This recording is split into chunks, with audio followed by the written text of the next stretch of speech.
When Bruce Lee died at the age of just 32, he was virtually unknown outside Hong Kong. But the films he left behind have made Kung Fu famous. His physical prowess and extraordinary screen charisma overwhelmed the West and made him the world's first Asian superstar. If you go to any small town in America today, you will see a church, you'll see a beauty parlor, and a karate school. Before Bruce, there was just a church and a beauty parlor. Americans had stereotypes about what Asians were like, and he took those stereotypes and just turned them upside down on their head. You know, he's got such intense desire to be good.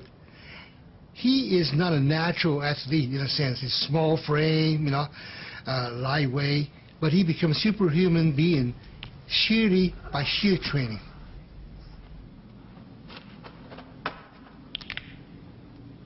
A lot of people ask him, are you the best? And he will always say, if I tell you I'm the best, you know, you probably think I'm boasting. But if I tell you I'm not, you know I'm lying.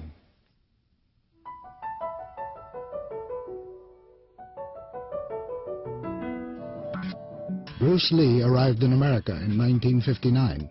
He'd been in trouble for gang fighting in Hong Kong, and his parents were worried about his future. They sent him to Seattle to live and work in a friend's Chinese restaurant.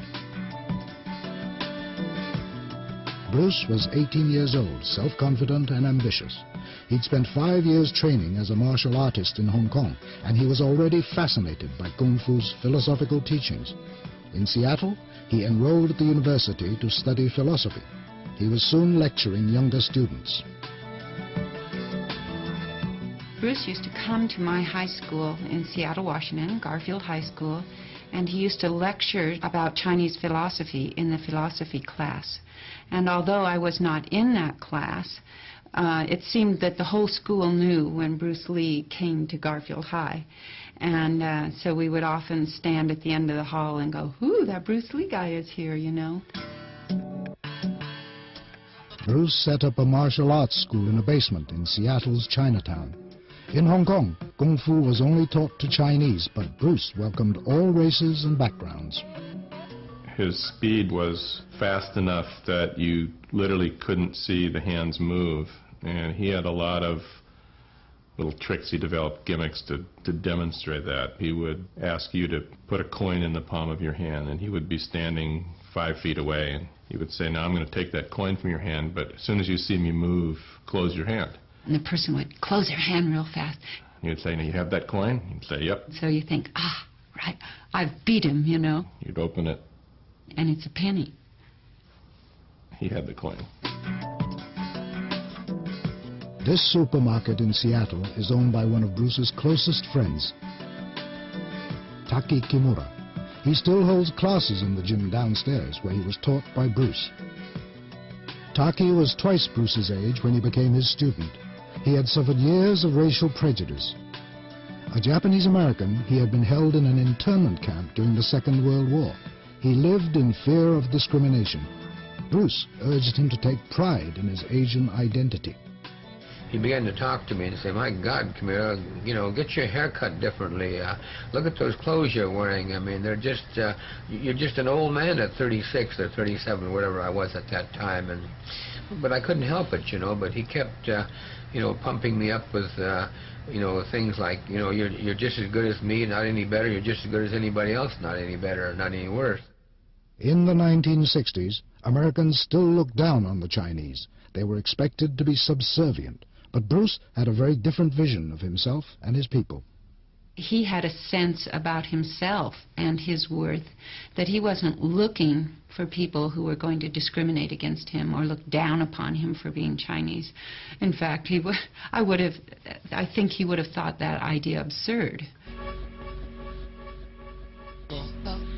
In 1963, Linda Emery became a student in Bruce's Kung Fu class. She was 18, he was 23. And really, I didn't think that Bruce would ever be particularly interested in me. You know, to me, he was the teacher and the showman and the magnet. so to speak. But one day we happened to be practicing there in that grassy area on the University of Washington campus, and he was showing me a certain throw, and so he threw me down to the ground, and then he said to me, how would you like to go to the Space Needle? And I said, you mean all of us go to the Space Needle? Isn't that rather exotic? And he said, no, just you. And I was like, whew, be still my heart, you know. So I guess that was our first date.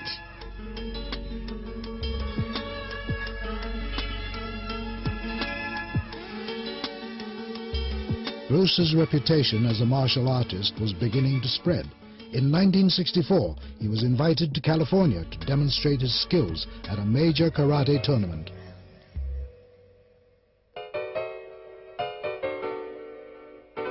I actually saw Bruce Lee's demonstration in 1964 at the Long Beach tournament held by Mr. Ed Parker. And I was really impressed with his speed, ability, and the way his personality. I was just fortunate to be there and to see his demonstration. And a lot of people mentioned about the 1964 for them. And I said, I was there. I saw that. The assembled karate masters were astounded by his power and speed. Most of them had never seen Chinese kung fu before and were captivated by Bruce's display, and most of all by a new move he had developed, the 1-inch punch. Taki was Bruce's assistant. He was able to generate that force that seemed to just come from the tip of his toes right out to the end of his extended hand. He could just hit you just like a high-speed bullet. I always remember that moment when he did that 1-inch punch. I think a lot of people remember that punch. I mean, everybody is shocked, including all the karate or all the professional people over there. I mean, the power that this guy had. I mean, 1 inch, and the guy, boom, just flew to the chair. So it was very, very impressive. And that moment, and that punch, you know, then I know he's the man. And he will be the man. And will always be the man.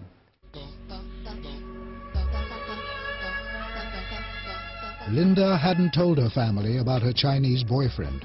She had been seeing Bruce for almost a year when they decided to get married. The plan was that we were going to elope and tell them later. We thought we knew everything, you know. And what we didn't know was that in the state of Washington, when you apply for a marriage license, there's a 3-day waiting period, and then they publish it in the vital statistics of the newspaper. We had no idea. And, you know, those very tiny little printed lines in the paper, whoever reads them anyway, except my maiden auntie, who happened to read it. And it said, Linda C. Emery to marry a Bruce Lee. And, well, so anyway, we were discovered. A big family powwow was held, and they wanted to dissuade us because, you know, it's quite a load to dump on my mother's plate that all of a sudden her 19-year-old daughter is going to run away and marry a Chinese man. Her mother relented, and Bruce and Linda were married with a ring that they had borrowed for the afternoon. Within 9 months, their son Brandon was born. Bruce decided the time had come to take his wife and son to meet his family in Hong Kong.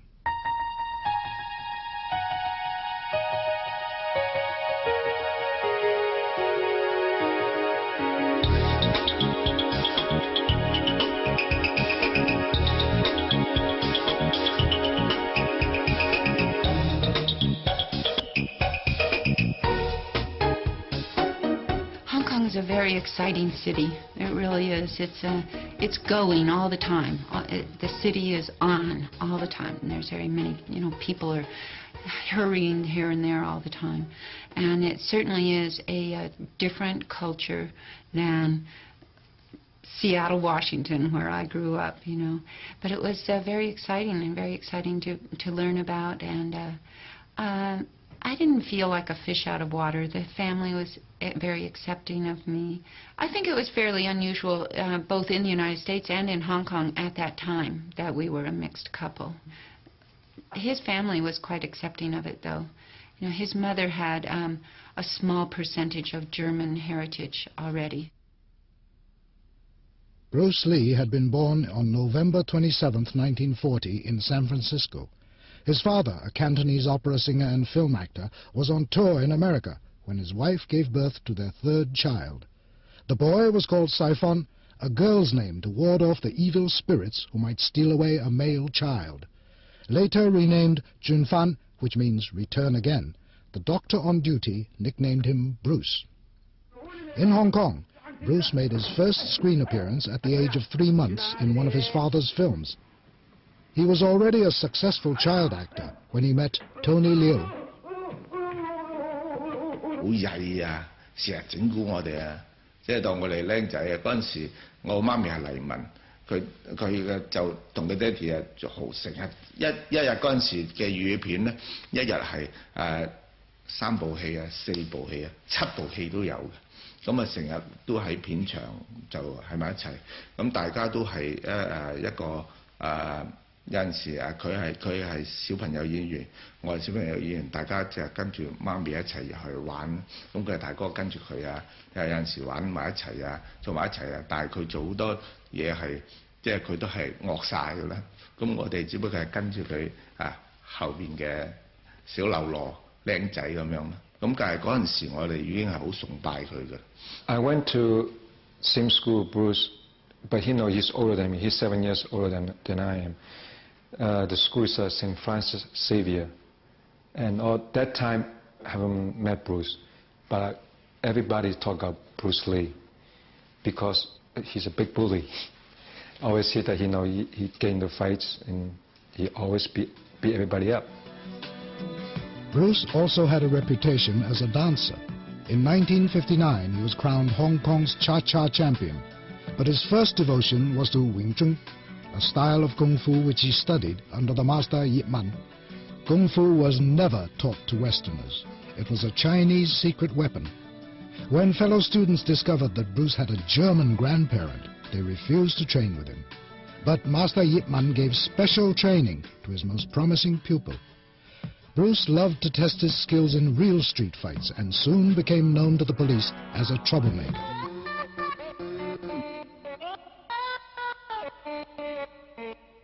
So, when Bruce turned 18, his father sent him away to America. By the age of 23, Bruce was married with a young son. He dedicated himself to training. He wanted to prove to the West the power of Chinese Kung Fu. He was never still. He was always busy, employing himself toward achieving his goals in life. So he was either working out or practicing his martial art, and we always had all the fellas over at our house, his students and friends that would come over and work out at our house. So our house was always busy with people around. We had equipment hanging off the rafters on the patio and in the garage and everywhere you might see. I was often the guinea pig. He would ask me to come over and stand in this pose or that pose or try out some techniques on me. Bruce knew there was a way to bring Kung Fu to a wider audience. He set his sights on a film career, and in 1965 his chance came. A Hollywood producer had heard about Bruce from his hairdresser, who'd seen one of his demonstrations. Bruce was summoned to a screen test. Now, Bruce, just look right into the camera lens right here and tell us your name, your age, and where you were born. My last name is Lee, Bruce Lee. I was born in San Francisco in 1940. I'm 24 right now. And you worked in motion pictures in Hong Kong? Yes, since I was around 6 years old. Show us some Kung Fu movement. Well, it's hard to show it alone, but I will try to do my best. All right, maybe one of the fellows will walk in. Yeah, it would be... Go ahead. Go ahead. Go ahead. Come on, lady. Okay. There you go. Although accidents do happen, but, there are various kinds of strikes. It depends on where you hit and what weapon you will be using. To the eyes, you would use fingers. Don't worry. To the eyes. Or straight at the face, from the waist, everything on. There is the finger jab, there's the punch, there is the back fist, and then low. Of course, then they use leg, straight at the groin, or come up. Or, if I can back up a little bit, they start back from here, and then come back. All right. It's kind of worry. He has nothing to worry about. Now, once again, show us how a good Kung Fu man would very coolly handle it and walk away, rather than get involved in a series of actions. Cut it. Down. Okay. At the age of 26, Bruce landed his first American acting role. The producers of Batman had devised a similar series, The Green Hornet, about a heroic duo. Bruce was to play Britt Reed's sidekick, Kato. You think Jimmy Key will talk if it means endangering Mary's life? No. Obviously, Duke Slade and his Chinese friends don't either. Okay. We've got Jimmy. They've got Mary. What do we do now? There's one thing we can't do. We can't turn him over to Scanlon. You are the new student. Come closer. You cannot see. In 1966, Bruce Lee moved his family to Los Angeles to be closer to Hollywood. He opened a new Kung Fu school in Chinatown. Dan Lee is now 76 years old. 30 years ago, he was one of the school's first students.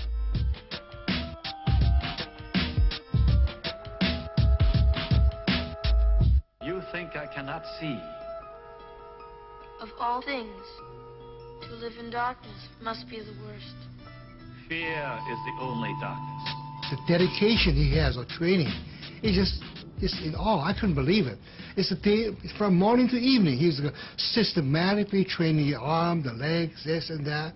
And I was told that when he make left punches, how fast his punches are. Well, he did 2,000 punches a day. 2,000 punches. Now I tried one time, 500 punches. My shoulders worn out already. You know, it was so hard. Bruce was developing his own unique style of martial arts. He was constantly innovating, studying boxing, fencing, and wrestling to create a more complete fighting system. He called it Jeet Kune Do, or way of the intercepting fist. Bruce was impatient for perfection. His temper could be explosive. When Bruce get angry or something, he gets into different modes. And when it's all over, so he came back to his senses again. And Bruce just happened to bought some new 16-ounce boxing gloves. You know? So we just go on admiring in the kitchen. You know? And then all of a sudden Bruce says, let's give it a try. Dan, put the gloves on. I said, go, what, me? Put the gloves on? Yeah, put the gloves on. So all of a sudden, put the chairs away. We start sparring, you know. And of course I know this was just a test of gloves, not really for sparring. Then Bruce made a punch toward me, and from my boxing days, I just instinctively slip and counter, you know. It was so fast, I wasn't intending it. It was just my normal boxing. He said, boom, slip, hit. Now he got angry, you know, he's got frustrated, you know. So he started coming all around me.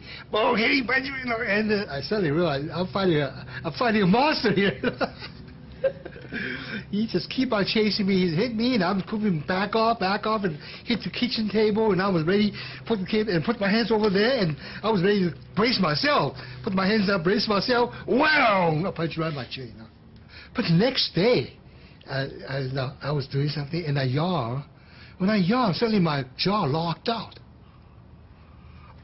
Locked out. I started yanking around, and finally found out, oh, that's what came loose now. And I went to see a dentist, and the dentist said, Dan, you got a big injury here.